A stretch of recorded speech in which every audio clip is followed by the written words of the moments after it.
नमस्कार, मैं हूं सत्यपाल और आप देख रहे हैं CWB हिंदी न्यूज।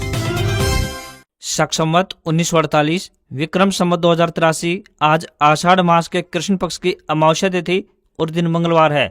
तदनुसार अंग्रेजी तारीख 14 जुलाई सन 2026 आज अमावस्या तिथि दोपहर बाद 3:13 तक रहेगी। उसके उपरांत प्रतिपदा यानी एकम तिथि प्रारंभ हो जाएगी। सबसे पहले आज की सुर्खियां। 7 दिन बाद फिर से रफ्तार पकड़ेगा मानसून। अभी राजस्थान, गुजरात समेत कई राज्यों में कमजोर। यूपी, बिहार समेत 18 राज्यों में बारिश का रेड अलर्ट। हरियाणा सरकार का बड़ा फैसला, सरकारी कर्मचारियों और पेंशन भोगियों की मेडिकल सीमा में भारी बढ़ोतरी। मनीषा डेथ केस, आज सीबीआई टीम से मिलेंगे मनीषा के पिता। बोले 20 दिन में नहीं हुआ खुलासा तो फिर से होगा आंदोलन। भूपेंद्र सिंह हुड्डा के बयान पर असीम गोयल का पलटवार। बोले कागजों में नहीं बल्कि मोदी सरकार ने धरातल पर किया विकास। जून में लगातार छठे महीने बढ़ी महंगाई, 4.38% पर पहुंची। आलू व अदरक महंगे हुए तो वहीं सोना चांदी सस्ते। हरियाणा में 1100 से अधिक प्राइवेट स्कूलों पर एक्शन। 63 के MIS पोर्टल बंद, नए एडमिशन पर तत्काल रोक। सावन में रेलवे का बड़ा तोहफा, अब ट्रेन में मिलेगी शुद्ध सात्विक और व्रत वाली थाली। हरियाणा सीएम के स्पेशल ऑफिसर बने भोपाल सिंह खदरी। हरियाणा SSC चेयरमैन पद से दिया था इस्तीफा। हरियाणा कौशल रोजगार निगम यानी HKRN के तहत 18 जुलाई तक मांगे आवेदन, बताएंगे पूरी अपडेट। पूर्व राज्यसभा सांसद सुभाष चंद्रा के पिता का निधन, मुंबई में 96 साल की उम्र में ली अंतिम सांस। बुधवार सुबह 11:30 बजे अग्रोहा स्थित हरियाणा के हिसार में गोयन का उद्यान में होगा अंतिम संस्कार। सोनीपत से हरिद्वार के लिए शुरू हुई सीधी AC बस सेवा, जानेंगे किराया और पूरा टाइम टेबल। सरकार तय करेगी हवाई किराया, त्योहारों पर मनमाना किराया लेती है एयरलाइंस। और भारत ने लॉर्ड्स का पहला महिला टेस्ट जीता, इंग्लैंड को 270 रन से हराया। 7 विकेट लेने वाली क्रांति प्लेयर ऑफ द मैच बनी। और अब खबरें विस्तार से।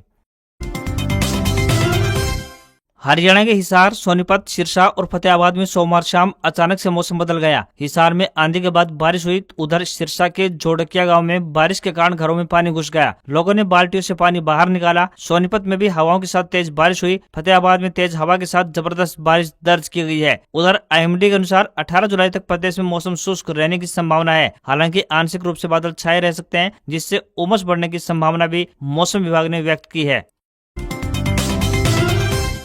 कभी हरियाणवी महिलाओं और पुरुषों की पहचान रहे पारंपरिक पहनावे अब इतिहास के पन्नों में सिमटते जा रहे हैं। ऐसे में रोहतक के रघुविंदर मलिक पिछले 4 दशक से भी लंबे समय से इस विरासत को बचाने में जुटे हैं। उनके संग्रह में 100 साल पुराने हरियाणवी परिधानों से लेकर पारंपरिक आभूषणों तक का अनोखा संग्रह मौजूद है। रघुविंदर मलिक के इस संग्रह में केवल कपड़े और आभूषण ही नहीं बल्कि करीब 200 वर्ष पुरानी वस्तुएं भी हैं। इनमें कृषि औजार, पुराने कृषि यंत्र, घरों में प्रयोग होने वाले बर्तन और ग्रामीण जीवन से जुड़ी कई ऐतिहासिक वस्तुएं भी शामिल है। हरियाणा की संस्कृति और सभ्यता को आने वाली पीढ़ियों तक पहुंचाने के उद्देश्य से रोहतक निवासी रघुविंदर मलिक ने अनूठी पहल की शुरुआत की है। उन्होंने अपनी मेहनत से हरियाणवी पारंपरिक वेशभूषा और लोक जीवन से जुड़ी सैकड़ों पुरानी वस्तुओं का संग्रह तैयार किया है। उनके पास महिलाओं के पारंपरिक कुर्ता दामन, घाघरी, ओढ़नी के साथ साथ पुरुषों के कुर्ते और बच्चों के पारंपरिक कपड़े भी सुरक्षित हैं। इतना ही नहीं, हरियाणवी वेशभूषा के साथ उनके पास पुराने आभूषणों का भी बड़ा संग्रह है। इसमें छेलकड़े, कंडी, झांझर सहित कई पारंपरिक गहने शामिल है। हरियाणा के लोक कला एवं संस्कृति को बढ़ावा देने के लिए रघुविंदर मलिक को प्रदेश सरकार की ओर से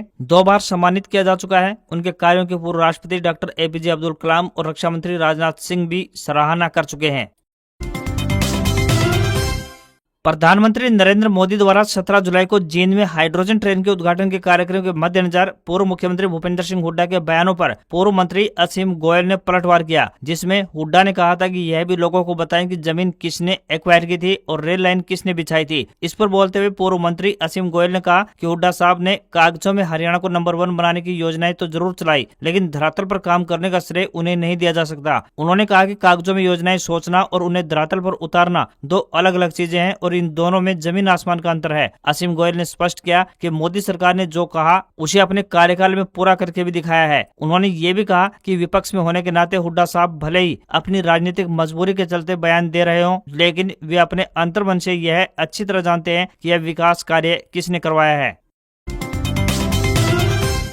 भिवानी की टीचर मनीषा की मौत मिस्ट्री केस फिर चर्चाओं में है। मृतका मनीषा के पिता संजय एसपी से मिले और आज सीबीआई टीम से मुलाकात का समय भी लिया। पिता संजय का कहना है कि सीबीआई टीम ने ज्यादा समय मांगा तो फिर से आंदोलन होगा। बीते 29 जून को पिता संजय अनशन के लिए भिवानी आ रहे थे तो पुलिस बल ने उन्हें गाँव से निकलते ही रोक लिया। संजय ने वहीं अनशन शुरू कर दिया। तब एसपी भिवानी सुमित कुमार ने एक सप्ताह में सीबीआई टीम से मुलाकात का भरोसा देकर अनशन खत्म करवाया था। एसपी का आश्वासन खत्म होने तक मृतका मनीषा के पिता यानी संजय भिवानी पहुंचे और एसपी सुमित कुमार से मुलाकात की। एसपी ने मुलाकात के बाद पिता संजय से बताया कि एसपी सुमित कुमार ने हमारे सामने सीबीआई टीम से बात की, जिसके बाद टीम ने हमें 14 तारीख यानी आज मुलाकात के लिए दिल्ली बुलाया है। उन्होंने कहा कि मैं और 4-5 लोग सीबीआई टीम से बात करने पहुंचेंगे। हम पूछेंगे कि सीबीआई ने अब तक क्या तथ्य जुटाए और कब तक जांच का खुलासा करेगी। पिता संजय ने कहा कि सीबीआई टीम को हम ज्यादा से ज्यादा 20 दिन का वक्त दे सकते हैं। अगर सीबीआई ने 20 दिन से ज्यादा का समय मांगा तो हम फिर आंदोलन करेंगे। हम न्याय के लिए महीनों या फिर सालों तक इंतजार नहीं करेंगे, क्योंकि सालों बाद तो हमारे बुजुर्ग भी नहीं रहेंगे। फिर न्याय मिला भी तो वो किस काम का।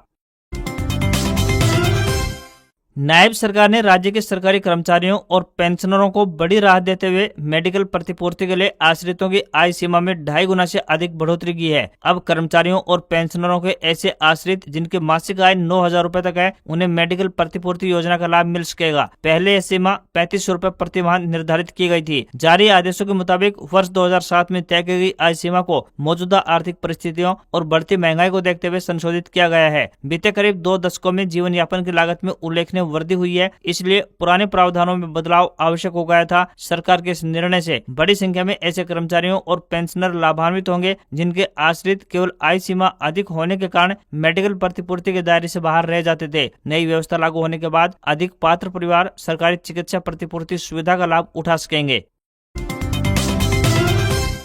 हरियाणा शिक्षा विभाग ने नियमों की अनदेखी करने वाले निजी यानी प्राइवेट स्कूलों के खिलाफ बड़ी कार्रवाई करते हुए रोहतक जिले के 63 स्कूलों के MIS यानी school management information system portal तत्काल प्रभाव से बंद कर दिए हैं। पोर्टल बंद होने के साथ ही इन स्कूलों में नए विद्यार्थियों के दाखिलों पर भी पूरी तरह से रोक लग गई है। विभाग ने मान्यता संबंधी नियमों का पालन न करने, बुनियादी सुविधाओं की कमी और शिक्षा का अधिकार यानी RTE अधिनियम के प्रावधानों का उल्लंघन करने पर यह कार्रवाई की है। सभी 63 स्कूलों को ब्लैकलिस्ट की श्रेणी में रखा गया है। शिक्षा विभाग ने पूरे हरियाणा में बात करें तो 1100 से अधिक निजी यानी प्राइवेट स्कूलों पर सख्त कदम उठाए हैं। शिक्षा विभाग के अधिकारियों ने बताया कि कार्रवाई से पहले संबंधित स्कूलों को कई बार नोटिस जारी कर दस्तावेज पूरे करने का अवसर दिया गया था। अब संबंधित स्कूलों को मान्यता, भूमि, भवन, सुरक्षा और RTE से जुड़ी सभी कमियां दूर कर दोबारा से दस्तावेज जमा करने होंगे। विभागीय समीक्षा के बाद ही उनके MIS पोर्टल दोबारा खोले जाएंगे। तब तक इन स्कूलों में नए दाखिले, RTE प्रवेश प्रक्रिया और अन्य प्रशासनिक कार्य पूरी तरह से बंद रहेंगे। हरियाणा कांग्रेस के नवनियुक्त प्रभारी संजय सतीश चंद्र दत्त राज्य में पार्टी की सक्रियता और एकजुटता को लेकर बेहद आशान्वित हैं। उनका कहना है कि राज्य में जिला स्तर पर अनुभवी नेताओं और कार्यकर्ताओं की कोई कमी नहीं है। हरियाणा के कांग्रेसी दूसरे राज्यों के लिए प्रेरणादायी स्थिति में है, पार्टी के लिए खूब मेहनत करते हैं, जरूरत सिर्फ उन्हें एक सकारात्मक दिशा देने की है। संजय दत्त लगातार 5 दिन तक हरियाणा के दौरे पर रहे और चंडीगढ़ में राज्य के सभी प्रमुख नेताओं व कार्यकर्ताओं से मिले, उनके साथ हर पहलू पर चर्चा की। इस बात पर मंथन किया गया कि राज्य में फिर से कांग्रेस की सरकार कैसे बन सकती है। निचले स्तर पर कांग्रेस की स्थिति जानने व धरातल पर काम करने वाले कार्यकर्ताओं में जोश भरने के लिए संजय दत्त 19 जुलाई से जिलों के दौरे पर भी निकलने वाले हैं। हरिद्वार जाने वाले श्रद्धालुओं और पर्यटकों के लिए अच्छी खबर सामने आ रही है। हरियाणा रोडवेज ने सोनीपत से हरिद्वार के बीच सीधी वातानुकूलित यानी AC बस सेवा शुरू कर दी है। इस सुविधा के बाद यात्रियों को अब दिल्ली या फिर अन्य शहरों से बस बदलने की जरूरत नहीं पड़ेगी और सफर पहले की तुलना में अधिक आरामदायक होगा। नई AC बस प्रतिदिन सुबह 5:20 पर सोनीपत बस अड्डे से रवाना होगी। बस पानीपत होते हुए हरिद्वार पहुंचेगी और सुबह करीब 10 बजे अपने गंतव्य पर पहुंच जाएगी। यह समय विशेष रूप से उन श्रद्धालुओं के लिए सुविधाजनक रहेगा जो सुबह गंगा स्नान या फिर धार्मिक कार्यों के लिए हरिद्वार पहुंचना चाहते हैं। बस हरिद्वार से प्रतिदिन सुबह 11:30 बजे सोनीपत के लिए रवाना होगी। इस सेवा का किराया 440 रूपए निर्धारित किया गया है। AC बस सेवा शुरू होने के बावजूद सोनीपत हरिद्वार रूट पर पहले से चल रही 3 सामान्य रोडवेज बसों का संचालन भी अपने नियम अनुसार जारी रहेगा। मारकंडा नदी का बढ़ता जलस्तर एक बार फिर कुरुक्षेत्र के शाहबाद क्षेत्र के गांव कठवा, तंगौर, कलसाना और मुगल माजरा गांव के लिए आफत बनकर टूट पड़ा है। नदी का पानी गांव में घुस गया, देखते देखते गलियां तालाब में तब्दील हो गई, कई घरों में पानी भर गया और खेत पूरी तरह से जलमग्न हो गए। सबसे अधिक नुकसान की बात करें तो किसानों को हुआ, जहाँ तकरीबन 2500 एकड़ में लगी धान की फसल और ताजा रोपाई बाढ़ की भेंट चढ़ गई। हर वर्ष बाढ़ की त्रासदी झेलने वाले इन गाँव के ग्रामीणों का कहना है कि प्रशासन और सरकार केवल निरीक्षण और घोषणाओं तक सीमित है, जबकि स्थायी समाधान आज तक नहीं किया गया। लोगों का आरोप है कि हर बरसात में वही तस्वीर दोहराई जाती है और किसान अपनी मेहनत डूबते हुए देखने को मजबूर हो जाते हैं। पूर्व सरपंच व अधिवक्ता अमरिंदर सिंह ने कहा कि पिछले वर्ष मुख्यमंत्री, मंत्रियों और विपक्षी नेताओं ने गाँव का दौरा कर बड़े बड़े आश्वासन दिए थे, लेकिन एक साल बाद भी स्थिति जस की तस बनी हुई है। उनका कहना है कि जब तक मारकंडा पर स्थायी परियोजना नहीं बनेगी, तब तक हर साल इसी तरह की तबाही होती रहेगी। ग्रामीणों ने बताया कि बाढ़ के साथ साथ अब पीने के पानी का संकट भी पैदा हो गया है। प्रशासन लगातार निगरानी कर रहा है और सभी अधिकारी अलर्ट मोड पर है। मौसम विभाग के अनुसार यदि पहाड़ी क्षेत्रों में बारिश जारी रही तो मारकंडा में दोबारा से पानी बढ़ सकता है। ऐसे में प्रभावित गांव के लोगों की चिंता अभी भी बनी हुई है। ग्रामीणों का कहना है कि राहत और मुआवजे से अधिक जरूरत स्थायी समाधान निकालने की है।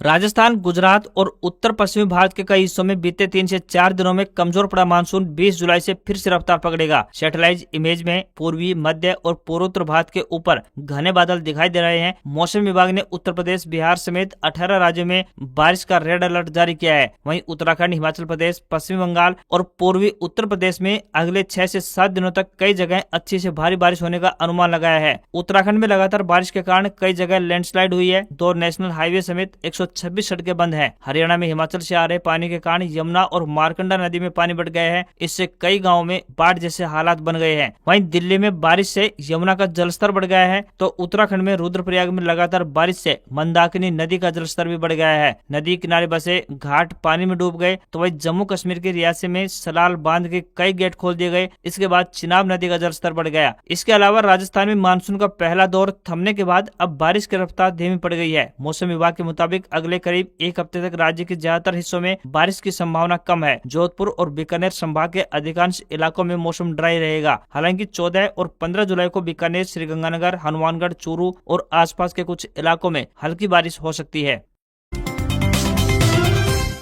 सावन के पावन महीने में बाबा भोलेनाथ के दर्शन के लिए यात्रा करने वाले करोड़ों शिव भक्तों और कांवड़ियों के लिए भारतीय रेलवे ने खास सुविधा शुरू की है। अब ट्रेन से यात्रा करने वाले श्रद्धालुओं को सात्विक भोजन की चिंता नहीं करनी पड़ेगी। Indian railway catering and tourism corporation यानी IRCTC सावन के दौरान ट्रेनों और रेलवे स्टेशनों पर बिना लहसुन व प्याज का शुद्ध सात्विक भोजन और व्रत रखने वाले यात्रियों के लिए विशेष व्रत थाली उपलब्ध करवाएगा। यह सुविधा राष्ट्रीय स्तर पर लागू की जा रही है। सावन में 12 ज्योतिर्लिंगों के दर्शन के लिए यात्रा करने वाले श्रद्धालुओं को इसका लाभ मिलेगा। गुजरात के सोमनाथ, आंध्र प्रदेश के श्री सैलम, मध्य प्रदेश के महाकालेश्वर और ओंकारेश्वर, उत्तराखंड के केदारनाथ, महाराष्ट्र के भीमाशंकर, त्र्यंबकेश्वर और गणेश्वर, झारखंड के वैद्यनाथ धाम, उत्तर प्रदेश के काशी विश्वनाथ और तमिलनाडु के रामेश्वरम जाने वाले यात्रियों के लिए यह सुविधा उपलब्ध रहेगी। वहीं सावन में यात्रियों की बढ़ती संख्या को देखते हुए रेलवे विशेष ट्रेनों के संचालन की भी तैयारी कर रहा है। इससे बाबा भोलेनाथ के दर्शन के लिए यात्रा करने वाले श्रद्धालुओं का सफर पहले से अधिक सुविधाजनक और आसान होगा।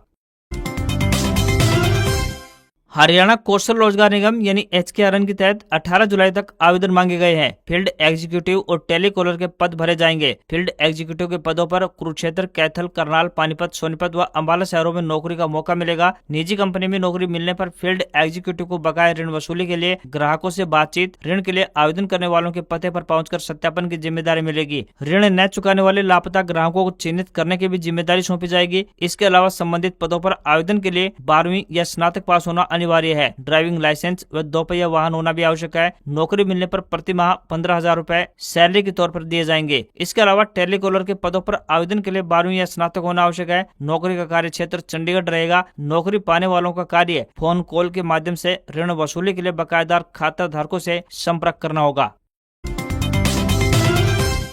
इनेलो सुप्रीमो अभय सिंह चौटाला का एक वीडियो सामने आया है जिसमें वे एलनाबाद से कांग्रेस विधायक भरत सिंह बेनीवाल को गाली देते नजर आ रहे हैं। यह वीडियो सिरसा के एलनाबाद हल्के के गुड़िया खेड़ा का बताया गया है, जिसमें चौटाला कह रहे हैं एक इस भरता सिंह को स्पीकर खवाए कि बोल के मैं यह हाथ जोड़कर खड़ा हो जा और कहता मेरा गला खराब है, गला के किसी के बाप का खराब है, बोलना है कोनी आवनी। कहा कि हालत ऐसी है कि 4 लोगों के बीच खड़ा होकर बात को नहीं कर सके। चौटाला के इस बयान से सियासी हलचल शुरू हो गई है। सबसे पहले विधायक भरत सिंह के बेटे सुमित बेनीवाल ने पलटवार किया, वीडियो जारी करके कहा आज एक लुप्त पार्टी का गुप्त मुख्यमंत्री स्वयंभू मुख्यमंत्री जो रात को मुख्यमंत्री बनने का सपना लेके सोवे, लोगों को पूरा ध्यान है कि थामने के सेटिंग करी और कहा नाक रगड़ी। आगे टिप्पणी करते हुए कहा कि अभय सिंह चौटाला जी ने बहुत ही निम्न स्तर की बात की और ओछी शब्दावली बरती। वहीं कांग्रेस जिला अध्यक्ष संतोष बेनीवाल ने भी विधायक भरत सिंह का समर्थन करते हुए इनेलो पर तंज कसा और कहा जनता विश्वास जता चुकी है।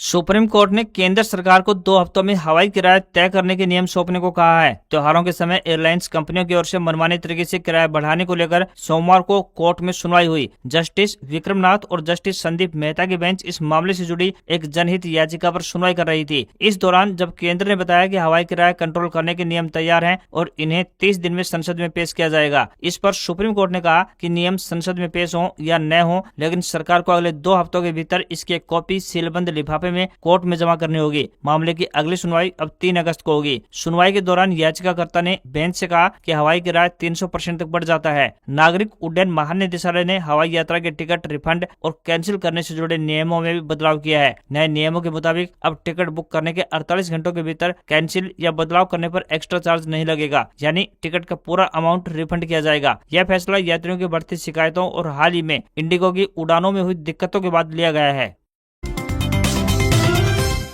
भारतीय शेयर बाजार में शुरुआती गिरावट के बाद फ्लैट कारोबार देखने को मिला। सेंसेक्स 47 अंक बढ़कर 77,616 के लेवल पर बंद हुआ, तो वहीं निफ्टी में 4 अंक बढ़त रही और ये 24,211 पर बंद हुआ। इससे पहले सेंसेक्स 606 अंक गिरकर 76,963 पर ओपन हुआ था। निफ्टी में भी 167 अंकों की गिरावट थी। इसके अलावा IT मीडिया और कंज्यूमर ड्यूरेबल शेयर्स में अधिक खरीदारी रही, तो FMCG और मेटल शेयर्स ज्यादा बिकवाली रही। सोने चांदी के दामों में गिरावट देखने को मिली है। India Boolean and jewellers association के मुताबिक 1 किलोग्राम चांदी 1668 रुपए घटकर 2,19,000 रुपए पर पहुंच गई है। वहीं 10 ग्राम 24 कैरेट सोना 1180 रुपए घटकर 1,42,000 रुपए पर आ गया। बीते 1 महीने में चांदी की कीमत 24,000 रुपए और सोने की कीमत 6,000 रुपए कम हो चुकी है। इसके अलावा 22 कैरेट सोने का दाम 1,30,244 रुपए प्रति 10 ग्राम के स्तर पर पहुंच गया है। इसके अलावा $1 का रेट 96 रुपए 30 पैसे के स्तर पर बंद हुआ। आज खबरों में इतना ही। देखते रहिए आपका अपना हरियाणा का सबसे बेहतरीन news channel CWB Hindi news. नमस्कार। इसी आशा के साथ आपका दिन शुभ रहे।